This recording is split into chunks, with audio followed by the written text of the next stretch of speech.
$200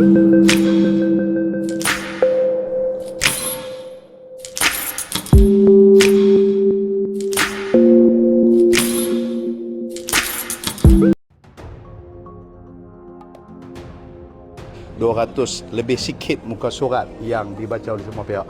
Namun yang saya nak tekankan ialah walaupun di sana ada bercakap soal sakau, curi duit, rompak duit, ambil duit sebagainya, tapi RCI mendapati tidak ada yang disebutkan dengan sakau dan sebagainya ini. Dan yang ada ialah report yang dilakukan pada tahun 2017 yang mengatakan bahawa kita liability dan juga kita punya dana kewangan lebih rendah daripada tanggungan. Jadi maka sebab itu mereka mengatakan ada satu jumlah yang dianggap sebagai tidak wajar untuk mengeluarkan. Cuma saya minta supaya kita dapat memahami dengan tuntas, dengan jelas bahawa tabung haji yang ditubuhkan pada 1963 penubuhannya itu dianya diikat dan dikawal selia oleh apa yang kita namakan dengan Akta Tabung Haji di bawah Badan Berkanun. Akta Tabung Haji di bawah Badan Berkanun ianya di audit. Pengauditannya ialah audit JAN. This is perkara yang saya nak sangat tekankan supaya kita semua dapat clear bila JAN menjadi tanggungjawab JAN ni, Jabatan Audit Negara, yang diketuai oleh Ketua Audit Negara pada waktu tersebut ialah Tan Sri Amrin Buang. Jadi JAN inilah menjadi auditor yang sah dan sahih untuk bersamaan dengan apa yang kita sebutkan tadi, dengan saya katakan Akta Tabung Haji dan Badan Berkanun.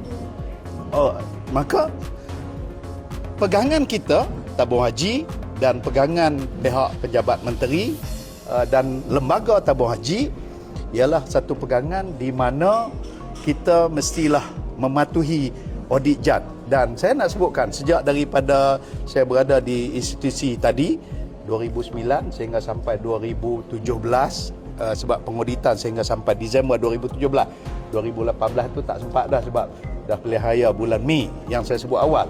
Maka dari sudut pengauditan kita berpegang, doesn't matter ada yang bercakap soal PricewaterhouseCoopers, audit antarabangsa, bahkan tabung haji pun ada audit yang kita namakan dengan Ernst & Young, EY. Jadi ini audit antarabangsa hanya memenuhi keperluan untuk perantarbangsaan, khususnya kalau kita ada properti di luar negara, sebab properti tabung haji ni rata-rata di London kita ada, dekat dengan Australia kita ada, dengan pelbagai negara. Jadi audit antarabangsa juga kita perlukan, tetapi audit sahih ini kena faham sangat-sangat datang daripada JAN. Dan JAN sejak daripada saya katakan 2009 sehingga sampai 2017 kita mendapat audit bersih. Bila audit bersih artinya kita keuntungan melebihi daripada bebanan defisit, bukan defisit, liability. Jadi keadaan yang ini patut dipahami oleh semua pihak. Jadi kalau ada here and say, dengar dan hanya cakap gitu saja, dia tak boleh. Jadi sebab tu kita sangat menunggu melihat RCI ini didedahkan kepada umum. Dan of course daripada 200 lebih muka surat, tidak ada satu dapatan pun yang mengatakan sakau, curi, rompak dan sebagainya. Yang ada disebut oleh RCI ialah pemberian hibah, sebab ini dividen bonus lah, tapi istilah yang diguna pakai untuk kita share keuntungan dalam bahasa yang digunakan oleh tabung haji ialah hibah kepada pendeposit. Timbul persoalan ditanyakan juga ialah bagaimana kerana teguran daripada Bank Negara. Pada waktu itu Bank Negara tahun 2014-2015 ada teguran Bank Negara kerana tabung haji memberi bayar semua pendeposit ini dengan semua daripada keuntungan yang kita dapat, kita bayar semua kepada mereka. Dan timbul persoalan tidak ada reserve. Saya terima surat itu dan juga chairman pada waktu tersebut Datuk Aziz terima surat daripada Bank Negara, daripada Tan Sri Zeti sendiri, Dan saya panggil CEO tabung haji, dan CEO tabung haji menjelaskan kenapa kita tidak simpan reserve. Walaupun sebenarnya di sudut in reality bidang kuasa tabung haji, bidang kuasa bank negara ialah tidak untuk menjaga tabung haji. Dia jaga bank-bank, dia jaga insurans, syarikat company dan sebagainya, tetapi tabung haji dia di bawah bersekutu. Jadi agensi bersekutu ini dia tidak terletak di bawah tanggungjawab dan juga ni. Tapi saya pesankan kepada CEO, tolong jawab dengan penuh hikmah, baik, kerana walaupun tidak ada tanggungjawab mereka untuk kita, dalam arti kata yang lain, kalau katakan kita silent, tapi saya kata tak cantik gitu jawab. Dan bukan dekat jawab, kita terangkan bahawa jawapan kita ialah kita tak perlu untuk menyimpan reserve, kerana tabung haji bukan seumpama bank. Yang bank dia kena ada reserve untuk dia nak pastikan orang minta loan esok nak bayar loan, loan rumah, loan tanah, loan peribadi, personal loan, pelbagai lagi, loan kereta dan sebagainya. Tabung haji tidak ada pinjaman apa-apa dan tidak ada loan apa-apa.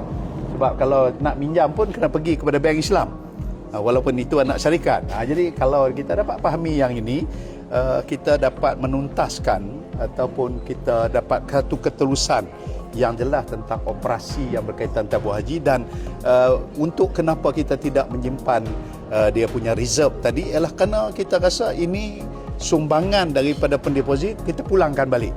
Jadi kesimpulan yang boleh kita sebutkan tadi, kalau di sana disebutkan tentang ada kita pemberian hibah dan sebagainya di persoalan, maka hibah itu pergi kepada siapa?